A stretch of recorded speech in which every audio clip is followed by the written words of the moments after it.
اس نشست کے اعتبار سے میرا الوداعی تحفہ ہے آپ کے لیے،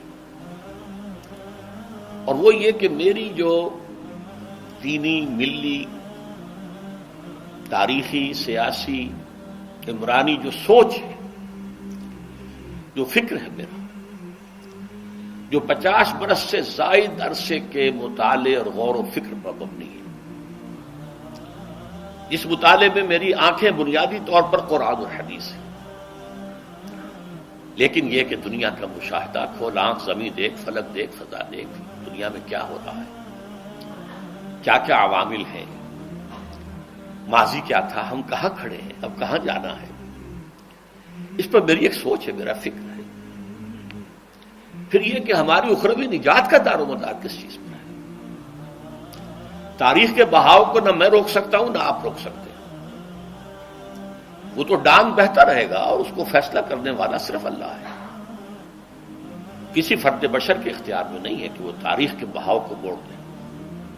ہاں، محمد رسول اللہ نے موڑا تھا صلی اللہ علیہ وسلم، لیکن یہ ہے کہ ہم اس تاریخ کے بہاؤ میں تنکوں کی طرح بہتے چلے جائیں، یا یہ کہ ہمیں کچھ کرنا ہے۔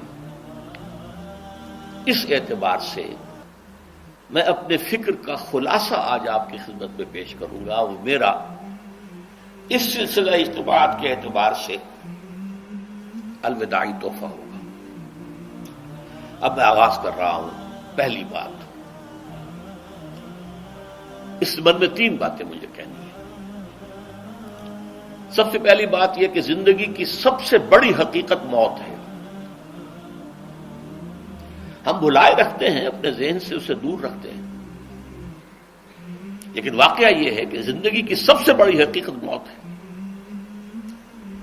خدا کے منکر پیدا ہوئے ہیں، لیکن موت کا انکار کرنے والا تو کوئی پیدا نہیں ہوا۔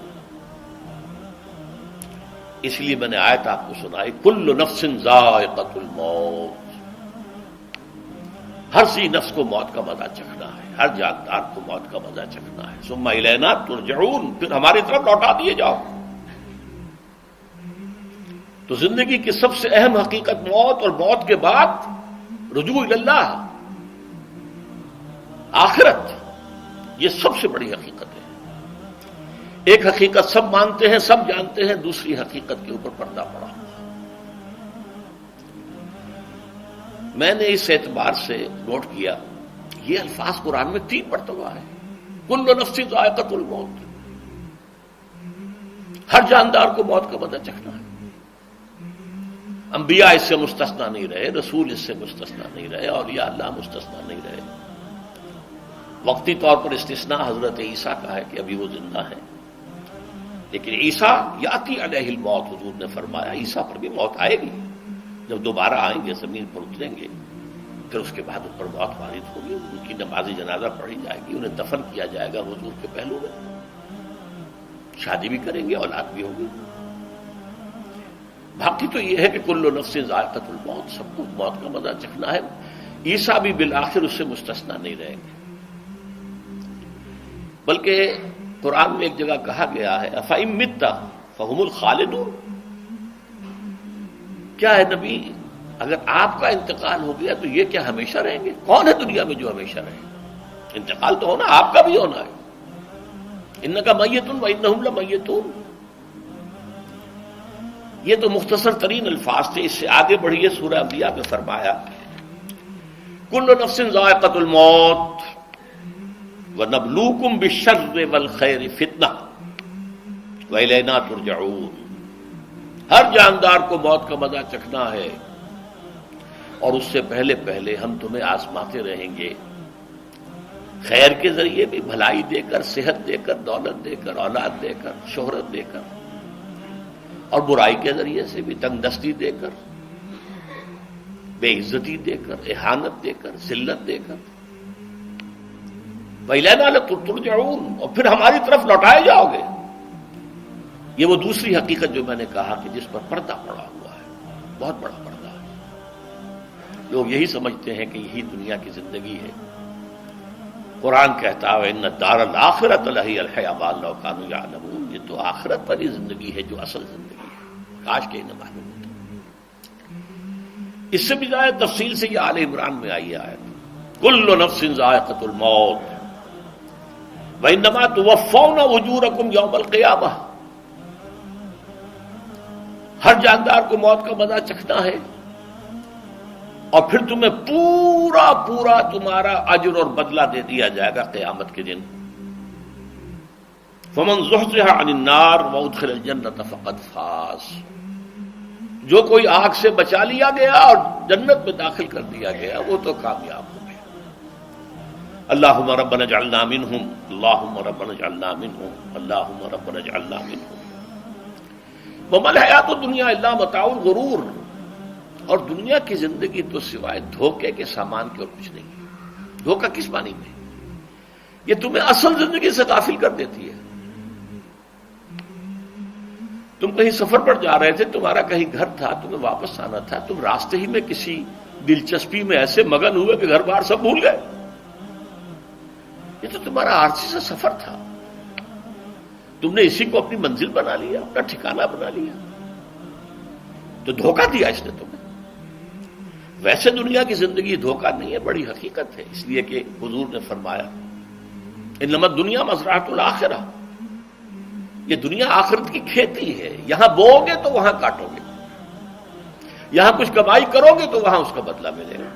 اس اعتبار سے دنیا بہت بڑی حقیقت ہے، ایک ایک لمحہ بہت بڑی قیمتی شے ہے، لیکن اگر یہ دنیا تمہیں آخرت سے غافل کر دے تو اس سے بڑا دھوکے باز اور کوئی نہیں۔ یہ اصل دجال ہے۔ میں نے تقریباً 60 برس کی عمر کو جب میں پہنچا تھا تو موت کا انتظار شروع کر دیا تھا۔ میرے قریبی احباب کو معلوم ہے، میں کہتا رہا، یہ بھی کہتا رہا کہ بھائی میں اپنے حصے کا کام کر چکا ہوں، جتنی صلاحیت اللہ نے دی تھی، جتنی بھی میرے اندر استعداد تھی، میں اس کو بھرپور طریقے پر استعمال کر چکا ہوں۔ دم واپسی برسر راہ ہے عزیز و اب اللہ ہی اللہ ہے، یہ میرا معاملہ رہا ہے 60 برس کی عمر سے۔ اس کے بعد اللہ نے مزید 14 برس دیے ہیں، یہ نافلۃ لک کے درجے میں کہتا ہوں، اس کا اللہ کا عطیہ خصوصی ہے، نفل ہے، ہمیشہ کہتا رہا ہوں۔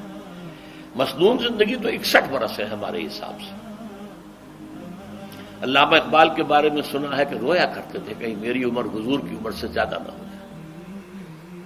وہ 6 مہینے کم ہی رہی ہے حضور کی عمر سے۔ جو حضور کی عمر تھی وہی حضرت ابو بکر کی، وہی حضرت عمر کی، وہی حضرت علی کی۔ ہاں، حضرت عثمان 82 برس کے ہوئے ماشاءاللہ۔ پھر یہاں کے مجددین میں سے وہی عمر حضرت شیخ احمد سرہندی کی، وہی شاہ ولی اللہ دہلوی کی۔ ہاں، شیخ عبدالحق محدث دہلوی رحمۃ اللہ علیہ 82 برس کے ہوئے۔ لیکن یہ میں کہا کرتا تھا مسنون عمر تو 61 برس ہے، جسے ہم 63 کہتے ہیں، وہ اصل میں ہمارے حساب سے 61 بنتا ہے۔ وہ 63 قمری ہے، جو 9 دن کم ہے، قمری سال جو ہے وہ شمسی سال سے۔ بہرحال میں اس وقت سے منتظر تھا، لیکن جو بھی وقت اللہ نے دیا ہے اللہ کا شکر ہے، وہ مفید کاموں میں لگا ہے۔ ان میں خاص طور پر میں سمجھتا ہوں کہ اللہ کا مجھ پر سب سے بڑا احسان، اور مجھے پر نہیں، بہت بڑے پیمانے پر لوگوں پر جو احسان ہوا ہے، وہ میرا 1998 کا دورہ ترجمہ قرآن ہے جو کراچی میں ہوا تھا۔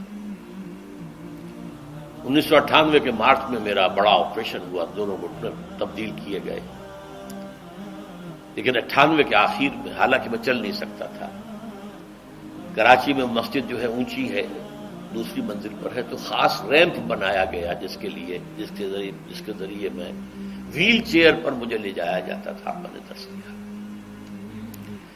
اس درس کی گزشتہ چند سالوں سے پوری دنیا میں جو گونج ہوئی ہے اللہ کے فضل و کرم سے، اللہ کوئی حکمت خداوندی اس کے ساتھ وابستہ ہے۔ اس میں میرے کسی کام کو دخل نہیں ہے، میری کسی کوشش کو دخل نہیں ہے۔ میں نے تو جو درس میں دیتا آ رہا تھا 85 سے دورہ ترجمہ قرآن، البتہ یہ بات ضرور ہے کہ میں نے محسوس کیا تھا کہ 98 کے اس درس میں دورہ ترجمہ قرآن کے مجھے خصوصی انشراح حاصل تھا۔ میری ساری گفتگو کا حاصل کیا ہے؟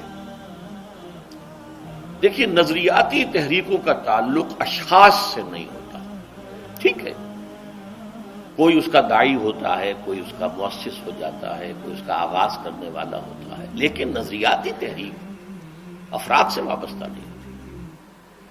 افراد آتے چلے جاتے ہیں اپنا اپنا حصے کا کام کر کے، جس کو جتنا مقدر ہے، جس کی جتنی اللہ تعالیٰ کی طرف سے توفیق ہے، وہ اپنا کام کرے گا، چلا جائے گا۔ یہ چمن یوں ہی رہے گا اور ہزاروں جانور اپنی اپنی بولیاں سے بول کر اڑ جائیں گے۔ مبارک ہیں وہ لوگ جنہیں قرآن کی بولی بولنا نصیب ہو جائے۔ وَإِنْ يَحْسَبُوا أَنِّي مِنْهُمْ، مجھے گمان ہے، اللہ کا فضل ہے کہ میں ان میں سے ہوں، میں نے قرآن کی بولی بولی ہے، اور قرآن مجید کو جیسا کہ وہ ہے ایز اٹ از، اپنے کو مذمومہ خیالات، اپنے کوئی ذہن سے زائدہ نظریات کو میں نے اس میں دخل نہیں دیا، جسے انگریزی میں آپ آبجیکٹیولی کہتے ہیں، خالص معروضی طور پر قرآن کو پڑھا، قرآن کو قرآن سے سمجھائے یا پھر سیرت رسول سے سمجھائے۔ میں لفظ سنت کی بجائے سیرت استعمال کر رہا ہوں۔ قرآن مجسم حضور تھے صلی اللہ علیہ وسلم، اور حضور کی سیرت اور حیات جو ہے وہ قرآن مجید کی اصل تفسیر ہے۔ یہ حقیقت بھی بہت کم لوگوں کے علم ہے۔ وہ احادیث کا نام تو لیتے ہیں، احادیث بھی ہے، سیرت بھی تو احادیث ہی سے ہمیں ملتی ہے، لیکن میں خاص طور پر سنت یا حدیث کی بجائے سیرت کا لفظ استعمال۔ قرآن کی دو سورسز ہیں، قرآن خود اور سیرت رسول صلی اللہ علیہ وسلم۔ بہرحال انشاءاللہ العزیز یہ کام بڑھے گا، چلے گا، یہ میں ابھی بعد میں عرض کروں۔